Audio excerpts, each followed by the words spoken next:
The unsurpassed, penetrating, and perfect truth is seldom met with even 100,000 myriad kalpas. Now we can see and hear it. We can remember and accept it. I vow to make the Buddha's truth one with myself. Homage to all the Buddhas, homage to all the Dharmas, homage to all the Sanghas. I was going to talk today about compassion and how to find, and a lot of Buddhist training is really how do we find the compassionate heart that can embrace whatever's happening to us, to the people we love, and to the world in general, and view it all with this non-judgmental way that sees the good and bad, but embraces it and understands that there's karmic reasons for whatever's going on, and all we can do is what will bring a good result in what we're doing. And Reverend Master Jiyu had a teaching she often said is Buddhist training begins with compassion for oneself. And it's something it actually took me a number of years before I actually got a handle on that. Because actually I came from a point of view where I actually was deeply convinced being hard on myself was being good. It kept me in line. It kind of kept me from making serious mistakes. I wouldn't get puffed up about myself. I would kind of be grounded. And it actually took me a long time to actually realize that I was breaking the precepts by criticizing myself. Like most of the precepts we usually use is do not criticize. Actually, it applies equally to yourself. You're breaking the precept if you think you criticize yourself, that there's something wrong with you, it's the reverse of the criticism. You can have compassion for yourself. And compassion for yourself is often, we can actually understand, how can somebody make a mistake and have compassion? Well, think of a mother with a small child. Child can make all sorts of mistakes. The mother actually can recognize the mistakes, but the mother doesn't kind of think, wow, you're a bad 4-year-old, The mother can embrace the child and just realize with compassion, this is being a 4-year-old. It's amazing how we don't judge 4-year-olds that much, usually, most of us, most of the time. But we judge 44-year-olds, thinking they should know better. But due to karma, it's not really any different. And actually, I've met 4-year-olds who are doing better than some 44-year-olds. And I'm serious on that. There's some kids who are just together. They're just kind, compassionate beings. And there's plenty of 44-year-olds that are deeply deluded.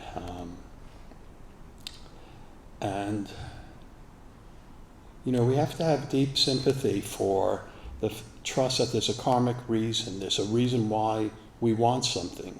That's karma. There's a reason why we feel something. That's karma. And there's a reason why people make mistakes. People are selfish. It's like somebody will be selfish and somebody will kind of go, they shouldn't be doing that. And of course, obviously, if it's a bad thing to do, they shouldn't be doing it. But compassion, that's what everyone's struggling with. At times, we're all selfish. You can say, but they're more selfish than me. Perhaps, but it's the same thing. If I'm opinionated, you can say, oh, God, he's full of his opinions.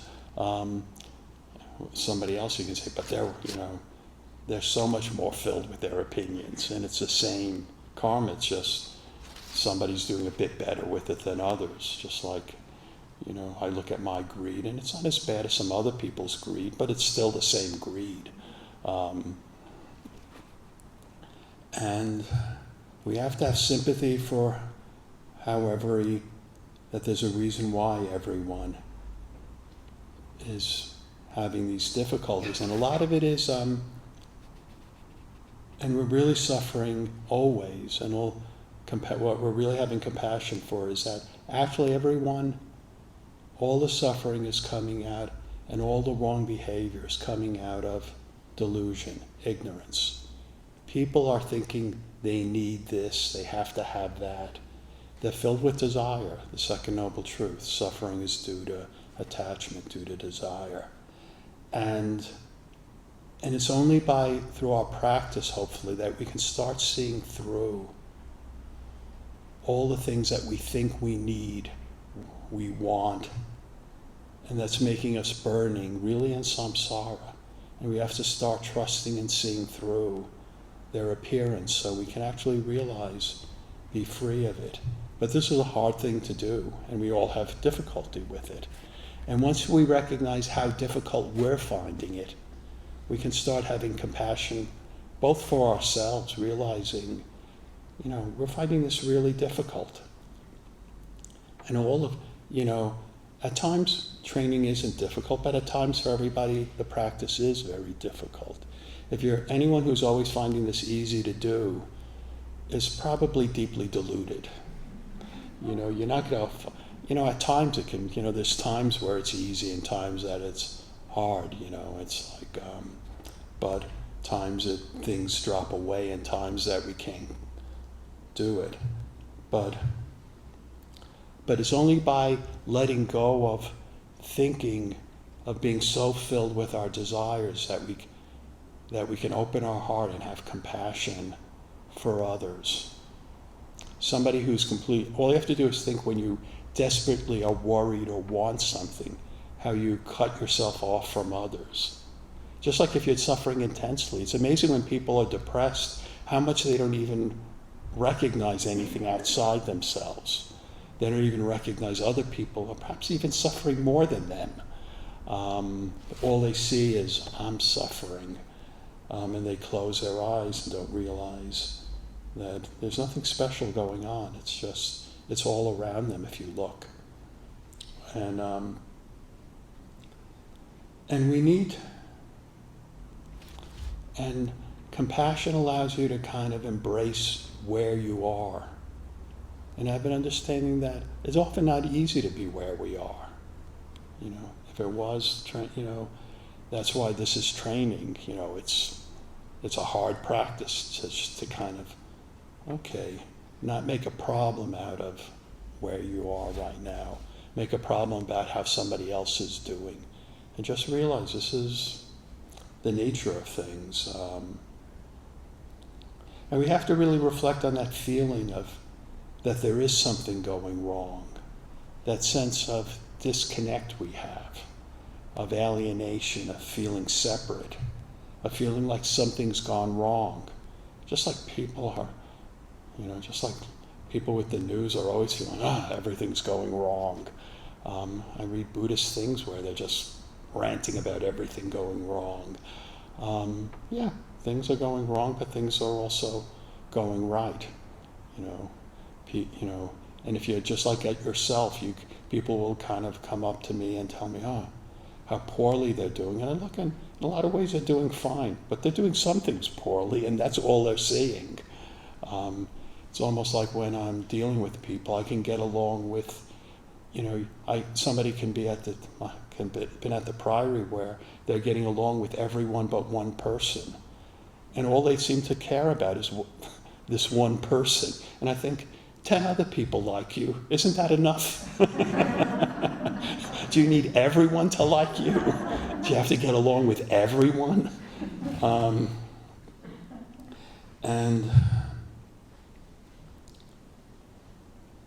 in a way, this feeling often we have of being stuck in ourselves, stuck with this karma. And I think we've all had that feeling like, I don't want to be me. I don't want to have to deal with this. And I can think when I first started Buddhist practice, I thought, I never asked for all of this. I didn't ask to have these difficulties, these problems. Why am I having so much trouble letting things go? It wasn't like, wow, this is what I wanted ever. Nobody ever gave me a choice, like a life checklist. I was born with a lot of it, and a lot of it was just there, but it's hard work to let go of it. It's hard work not to be bothered by it. And And in a way, we're really separated and exiled if we don't train from our own Buddha heart that there's something good that fills us, that actually fills the world that we don't see. It's like the saying in Buddhism that Samsara and nirvana are one. If you look at it with one way, you can see all the suffering, all the things actually you need compassion for, and it fills the world. But if you look another way, everything is the Buddha, and nothing is fundamentally being hurt, and the light of Buddha is everywhere, embracing everything. And training is getting in touch with the fact that that actually is always there. But as long as we're filled with how we want things to be, we just get caught up. Just like people who get upset about the news. I mean, it's normal to feel something about it. That's a normal feeling. I don't read a story about horrible things happening and not feel something. But I also let it go and realize there's always birth and death. The fact that 20 people died in a school shooting, people are dying all the time. Just if they die another way, is that really better? If they die, the parents are still losing children. In the end, it's kind of thinking, but they shouldn't die this way, but should they die that way? Die on a car accident, die from cancer, die this way. It's still suffering, it's still there. And it's always going to be happening no matter what we do. We try to minimize it in every way we can, but there's no way to get rid of it because it's the nature of birth and death. But we alleviate the suffering by getting in touch with, our own heart, which is only by letting things go and trusting that it's good to be where we are. There's not a fundamental problem. And develop the quality that the Buddha emphasized as really what converts our karma, patience. You have to put up with yourself. This is a Buddha land that you can only find if you're willing to put up with it. And the people around you, the good, the bad, the different, people we were born, our children, our parents, co-workers, friends, as her message you used to like saying, if you look with the eyes of a Buddha, you will see the heart of a Buddha. So, how do we see that heart? It's getting the way and not thinking, wow, not adding the but. They may have the Buddha heart, but they're so annoying. Or they shouldn't be doing this or doing that. When usually in the scheme of things, these, most of the people we're dealing with are pretty normal people, normal problems. You're not dealing with mass murderers. Usually, it's like when I tell people, to work on their, like a common thing I'm always telling people will say, like, what should I do now when I leave the temple? And I'll often be telling them, well, see what you need to change to do better. There's plenty in your life. See the big pieces, like what you're doing that's not causing good, causing problems, whatever it is, And usually I'm not having to tell them, when you leave here, don't kill anybody.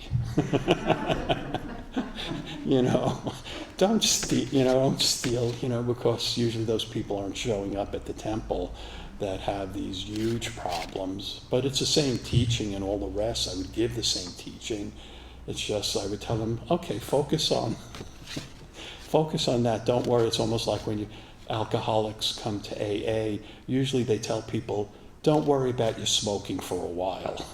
Just stop drinking. That's enough for a while. You'll deal with the smoking later, just like you'll deal maybe with the food problems later. Just first stop drinking. Then maybe you'll do, after that's not a problem, you'll deal with the rest. And we do that in our training, deal with the big pieces of karma. The fact that you can't get along with this person who you're living with. You can't, handle this. And one of the reasons we meditate is hopefully to open our hearts so we can see what we're feeling better, see what our mind is generating, and see what we need to really change. Like, why am I complaining? I've often sometimes noticed I'm sitting down, I just spent a few minutes just complaining. Okay, Kinrei, obviously that's why am I complaining? Or just thinking, or just trying to worry about something, or just being upset about something. I realize, okay, this is what I need to work on. Why am I doing this? And if you can't really have compassion for yourself, it actually won't work very well for you to think you're going to have compassion for others fully, in a deep way, because the hardest thing most of us have to put up with is other people who have our faults. Just think of somebody who's opinionated being around somebody else being opinionated. It's often a huge problem because, somebody, whatever it is, because it's very hard to accept. If you can't accept it in you, you'll have trouble accepting it in someone else. I don't think it's okay for me, but is it going to be okay for someone else? The odds are no. And we have to kind of appreciate the uniqueness and trust in the other person, that this is their training. They have their own path. Even if they get something wrong, you don't know what it means. I've actually seen sometimes where I think when somebody makes a complete mess of things, that actually was a good thing, because they learned something from it. Like often being half-hearted, you don't learn anything. Wholeheartedly make a mistake, you learn something. So you don't know what it really means for the other person. And also, to really have compassion, we have to get in touch with the wisdom that allows us to see the unreality of the pain and the suffering, so we can see the real life of Buddha flowing through it. Because unless we can trust that, in a way, nothing is fundamentally being hurt. Really, and one of the things to kind of look at is really when we're hurt, what's really hurt? I was just before coming here, I'm talking to somebody, and they're asking me about that, and it's like, unless you kind of notice, and they're going like, oh, it's the self is being hurt. Actually, the self, there isn't a self. The self is just the picture we have of ourselves, and we make that picture. And the interesting thing about that picture of the self we have, you ask everyone else who you are, and they have a completely different picture. They view you completely differently. And you kind of think, this is who you are, and as you train, the picture changes. Because it's just an image, a thing you tell yourself. And it's amazing how much you can feel it's damaged by what somebody else says about it. Wow. Just like I smile, somebody not long ago at the Priory, kind of goes to me and says, oh, how much he hates unjustified criticism. And I kind of just thought, we had mentioned this before, but, none of us like any criticism, because the self, we want that image of the self, and I realize it's just, what difference does it make? Why do we care?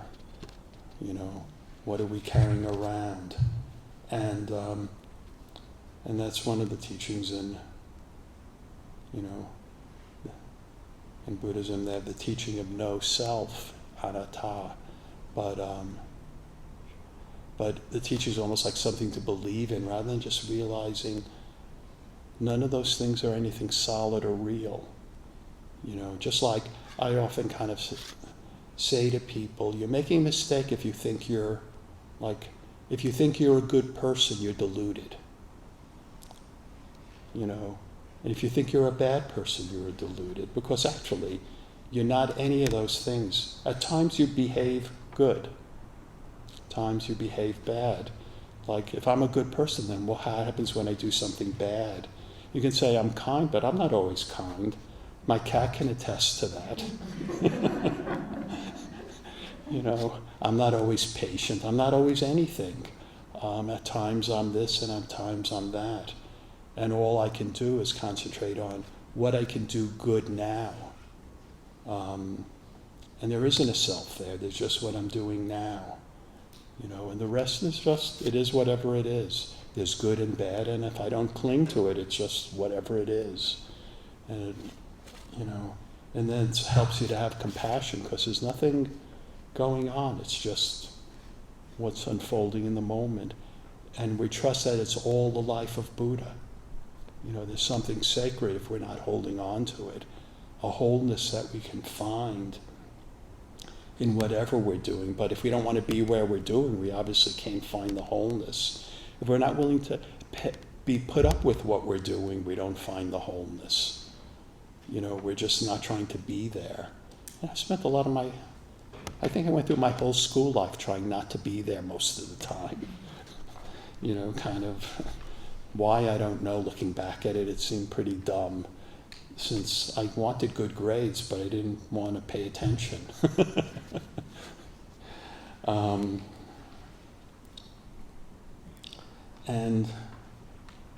And we don't feel compassion when we're feeling separate, when we're feeling ill at ease, when we're getting upset, judgmental. We have to be mindful and see what's preventing ourselves from opening our heart. What are we really asking for? Where's the real problem here? Why can't we put up with this and try to deal with it? Because that lack of compassion is a form of suffering. It makes us feel disconnected from things. And actually, it feels good to feel connected. You know, that actually is what we all want. You know, we don't want to feel, like this little isolated bubble. And that also makes us just get lost in the importance of this isolated bubble. Well, the compassion allows us to free ourselves by being trapped in me, which is a burden. You know, it's rough carrying around me all the time, because the me is then very important. And liberation comes from not being important, not being significant, realizing there's nothing special going on. There's nothing special in your karma, even if you think, wow, this is unique or different. It really isn't. It's even why support groups help, because it's good for people to hear whatever the problem is. It's normal stuff for a lot of people.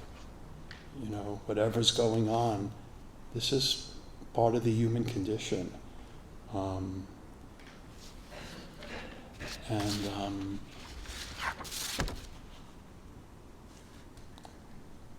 You know, so the compassion actually frees us, you know, to something we want to do, which is connect with others. And part of it is, and compassion also means we feel. A word very compassion is to be with the passions, calm passion. The root of it is to be with the passions. And just to be willing to feel the passions of others and have sympathy for them and feel it. And one of the things people often in Buddhism want, like somebody was just saying to me the other day, I don't want to be bothered by stuff. Actually, it's appropriate to be bothered by stuff. If I'm with somebody who's having difficulty, I'm bothered, you know, that they have to go through this. I'm hurt by what they go through. That's what compassion is you're feeling something. If something dreadful is happening to, compassion means you feel it. But you're not disturbed by it. You understand it in the bigger picture of birth and death, and that it's, on a deeper sense, it's okay, but of course you don't want it. The same way as I don't want any illness, you know. I would like, you know, I remember one of my friends in college, you know, kind of got in touch with me, and he's, you know, after I've been a monk for quite a long time, he said, it's so good that you've been following your bliss. And I thought, not only have I not been following it, I kind of have trouble thinking, have I ever had any? It's like, on the other hand, the training has made me feel like I'm doing what's right and good, and there's a wholeness to that, which is there whether I feel good or bad. And I realize when I feel, bad and I get caught up with it, okay, this is why I need to train, I'm having difficulty with this, I'm having trouble letting this go. Because the wholeness comes out of not demanding and expecting what we want to come from the outside, because we don't control that. How other people treat us, how the world is, even how our body feels. These are all outside our control.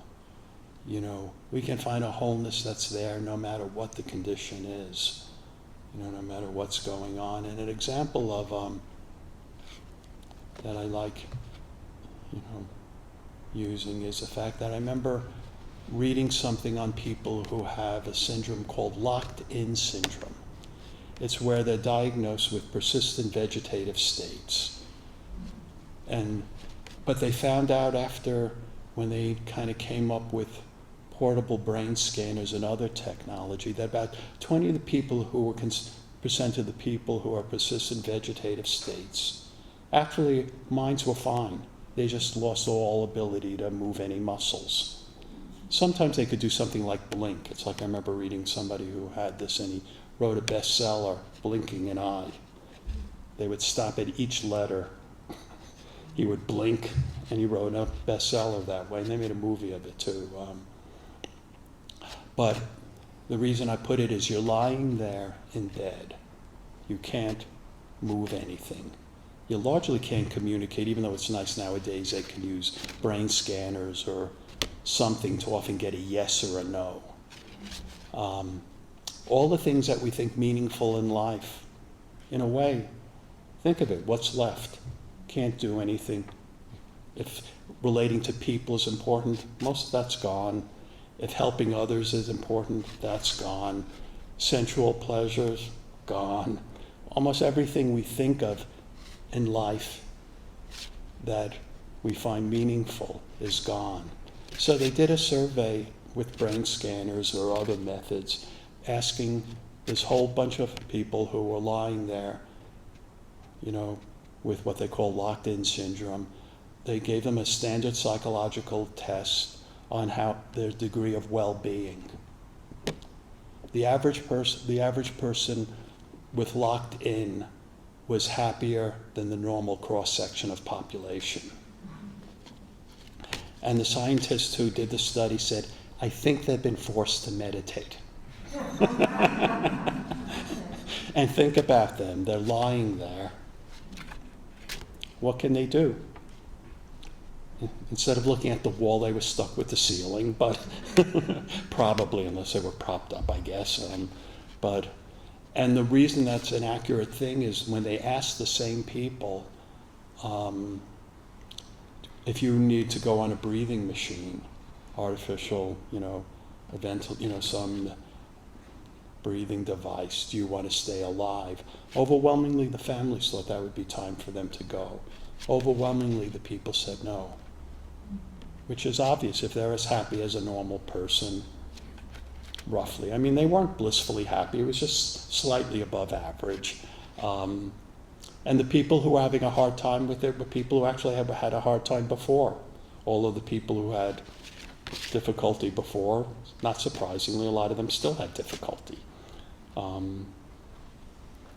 kind of raise that is that we look at where we are required. Life should give us this or that. And I can't think of anything that most of us would want less than what I just described, than locked in. I know I was actually surprised. I thought probably these people are having a hard time with it. I would have assumed. And the fact that they didn't kind of points out, and actually this shows up in normal with people who have long-term illness. Actually their well-being comes pretty much back to normal once they fully adjust to the illness.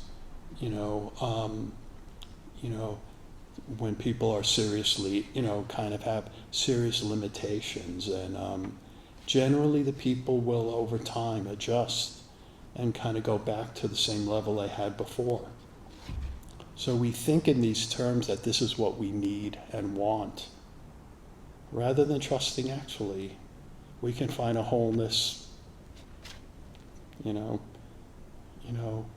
it's up to us. And a lot of training is to really see what it is that we're holding on to and kind of trying to trust we can work at letting it go. It's a process. Often people think and to try to take the teaching to heart so we can try to find compassion for whatever's going on, for whatever the mistake made. An example I like using is the Dalai Lama asked a Tibetan monk who had been tortured by the Chinese, what did you fear most? And he said, I feared I'd lose my compassion for the torturers. And I thought, that's impressive.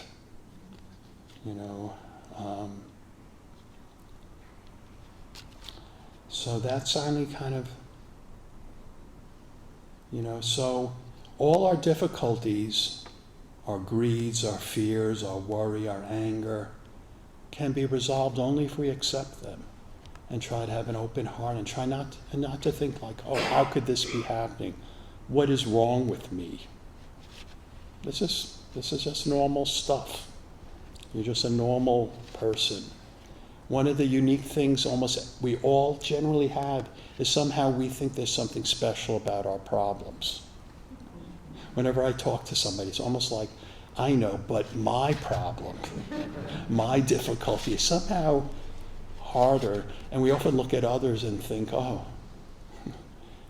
like, I would like to be like them, without realizing they were probably going with the same thing. Oh God, I have this problem, this difficulty. And, not to try to see it special, just break it down. It's normal. It's just desire, just fear, just the normal things, just the defilements. And that's just getting in the way. And the defilements in Buddhism are what, we're converting, and we need to convert to have compassion. The fact that we want all this stuff is greed, desire. The fact that we have ill will, anger, and hate is actually just the opposite of desire. It means we're not getting what we want. Whenever we're angry, nothing's going on. You're just not getting what you want. Or you're getting what you don't want, which is the same thing. Life is giving you. You're not getting what you want. And ignorance is a way we justify the fact that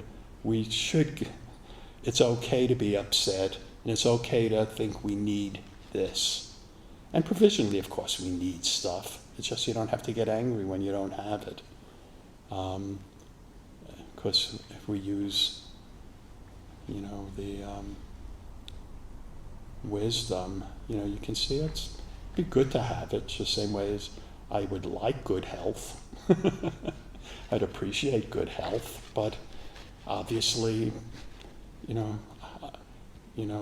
have to be willing to accept bad health.